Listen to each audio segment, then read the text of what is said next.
I was an ICU nurse at a major medical center in San Francisco, and he was doing a residency, and so that's how we met in the ICU, and we had a great time. Things were really fun, and kind of the hospital got involved. They kind of took it as like, isn't this cute, the nurse and the intern resident love affair. My self-confidence really eroded fast after I got into the relationship. He started in on my skills and just simply say, people don't think you're a very good nurse. And I've always had raving reviews, but I thought, well, he's the doctor, he's the one talking to the resident, so maybe he's correct. In an emergency, if I had to give drugs or something real fast, I found myself really looking at, is this the right decision? Well, and I knew it was, but he had me so nervous about my skills that I actually transferred to a different area of nursing, one where I didn't feel like I would have to make such critical decisions. Domestic violence is a pattern of controlling behavior which includes physical violence, assault, emotional abuse. It can include stalking, isolating the victim from friends and families and coworkers. So it's a whole system of power and control over the victim. We were having a fight on the streets of Chicago, and he hit me so hard that I fell over and I hit my head on the curb.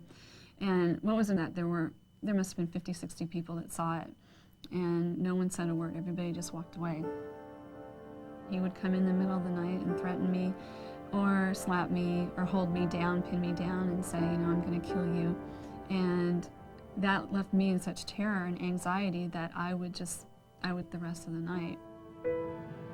Here I was afraid for my life, and now I had a child, and I was afraid for that child's life, and I thought there's nowhere to turn. I was seeing a counselor, and he just said, how can you leave him? He's a doctor, he takes really good care of you. And in this country would love being married to a doctor. If people stay in abusive relationships, it's because they're afraid of what the batterer will do if they leave them. It's because they don't have the support they need in terms of resources to start a new life. It's because they get messages from people in their lives that they should stay in the relationship. So there's a lot of reasons that people are forced to stay in abusive relationships, but nobody wants to be battered, nobody wants to be abused, and nobody wants to be a victim of domestic violence. I was really hoping that someone would reach out to me from work, because I spent such a major portion of my time at work. I would be going to work with bruises on my face and very obvious signs of abuse, and working with doctors and nurses, social workers, and no one commented. No one asked me, is there something going on at home?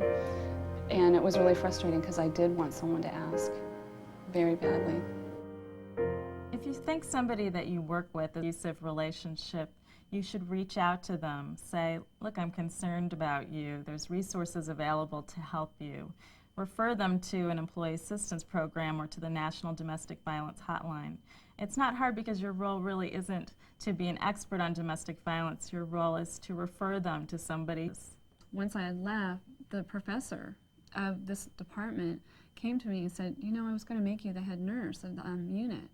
And it floored me. I thought, I'm doing such a terrible job. Why would you want to do that? I never said that to him, but I was just shocked. Julie left her job because the stress became too great, and because her employer, unfortunately, hadn't trained people how to reach out to her and how to break that silence about domestic violence. And the employer, because of that, lost an incredibly valuable employee. But that's not the way it has to be. Employers can do a lot to train people how to reach out and how to coworker who's a victim of domestic violence. I lived with domestic violence for 18 years. It started the second day of my marriage, and it didn't end until the day I left. Nearly 1/3 of American women report that they've been physically or sexually assaulted by a boyfriend at some time in their lives. And victims and batterers come from all walks of life, from every educational level, from every cultural background, from every income level, from every sex, and from every sexual orientation. And we know that, therefore, every workplace will be affected by domestic violence, either by having victims or batterers there, or by having people who are intimately involved with other friends and family members who are victims of domestic violence. When I walked out the door, I walked out with the clothes on my back and not another thing. I had called at work and let my supervisor know at the time that I couldn't return to work, and I shared with him what was going on in my life. And he told me, don't worry about your job. Take care of whatever you need to make yourself safe. Your job will be waiting for you. For me, that was the catalyst to becoming a survivor of domestic violence and no longer the victim of domestic violence. One of the effects of domestic violence in our employee population that, frankly, we didn't understand until we started talking about this with our employees was the fact that it had touched so many of them, either directly or indirectly. We realized as an employer we could do something about that. There's a real power when the business community steps up and begins to grapple with difficult issues in a public way. We've developed this kit in conjunction with 2 agencies. When you do education, you have the opportunity to welcome the cases to board. And isn't it really better to manage the case than to have the crisis explode? My name is Florette Davis. My story is just as typical of people who are in domestic abuse situations as anyone else's. He wasn't an abuser when I fell in love with him.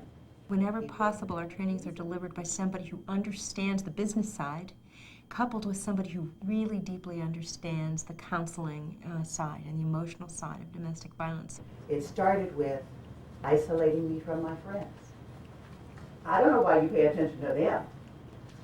It started daily chipping away at the choices that were presented to me. Everything I heard that day, I was saying, that's me. That's me. Just the awareness of it has increased the reporting of that.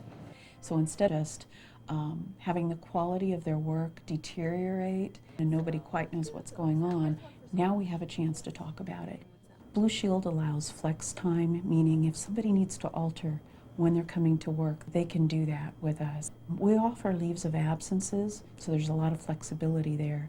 They can remain doing quality work, and they're with us for the long run then. I'm very proud of the company I work for, that they had the courage to take a stand against domestic violence. When I look back on my life, I didn't ever believe that this could happen, that I could do I was living day by day, and there was no future. And now I have goals, I have aspirations, and I have a bright and wonderful future. Employers can reduce workplace violence and reduce legal liability by proactively addressing domestic violence at the work. And it doesn't have to be hard, and you don't have to be a large company to do that, because there's local domestic violence programs, there's courts, there's law enforcement that can help even small employers assist employees who are threatened by domestic violence.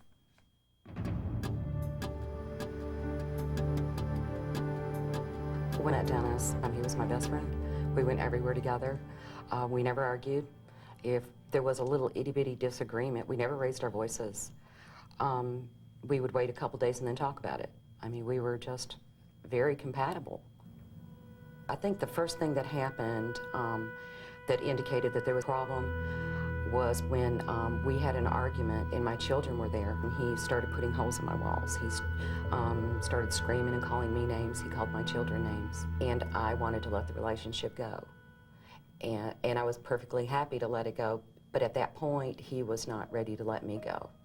It's 6, and I'm going to be down there in about 20 damn minutes. And you better be there by yourself. January 29th. Dennis started calling me at work when I changed my telephone number at home. Charlene, you're going to be laying by that window one of these nights. I'm going to come through that window and jerk you out of it. The calls that came to my office became extremely violent. He would call me and say, you better come see me this morning, because if you don't, Software Completions is going to have a bad day. Until I raised my hand, then I'm really scared. And that would mean he would be calling my office, and he would call literally hundreds of times. In one particular day, he called 600 times in one day. I guess I'll just have to keep calling your work, and I guess you'll pay the bill, I guess. We have a small company when we probably had at that time 5 or 6 people answering the phone, and 5 people trying to answer 400 phone calls in a 4-hour period. And it was just so distracting and frustrating. January 31st, 8. I don't fight to play. I fight like the main. I break bones, I rip heads off, I pull hair out, I bite noses off, I jerk ears off, I'll bite them I up. tend to be at work late, a couple of nights a week, and I'd be lying if I said I never thought of looking out the door. What if this guy is sitting out here waiting for somebody? You've never seen me get fucking work on somebody, have you? It was a humiliation tactic, and that's what it was. He thought I would be humiliated into quitting or they would just fire me. That was his way of trying to get me back, was my job and my income. I would have to go back to him. If a company doesn't provide support for a person like this, they may have no other place to turn. We did things to shelter Colleen, to make it hard to access her through the phone system, to sort of alert her from her visibility. We talked with police, we talked to Crisis Center in Raleigh. All this information is brought forward. Okay, there are 2 telephone harassment charges that you filed. We tried to understand how it could be made more effective in the company and documented it. The core of the company policy is that the employee for which the act is being perpetrated against is not responsible for it, and that everything to be done to protect that employee and the other employees is #1 criteria. That somebody like Colleen could be so completely haunted by this, it made it real. And it did change my perception, because then I realized, yeah, this can be anybody. This can happen to anyone. If I can talk to anybody, if that would have any effect or any positive. I'm happy to be a part of this company because, it makes me proud to think that somebody like Stan Dilley had the time to devote and the concern that he showed. The way I feel about my coworkers and my employer, Software Completions, they walk on water. They're the most wonderful people I've ever known, and I can't imagine ever working anywhere else. I never want to work anywhere else. It's not easy for a victim of domestic violence to leave an abusive relationship, and it may take several attempts before she or he is able to do so. So as a friend or a coworker, it's important to remember that you should continue to be supportive and that there is hope and you can make a critical difference in someone's life.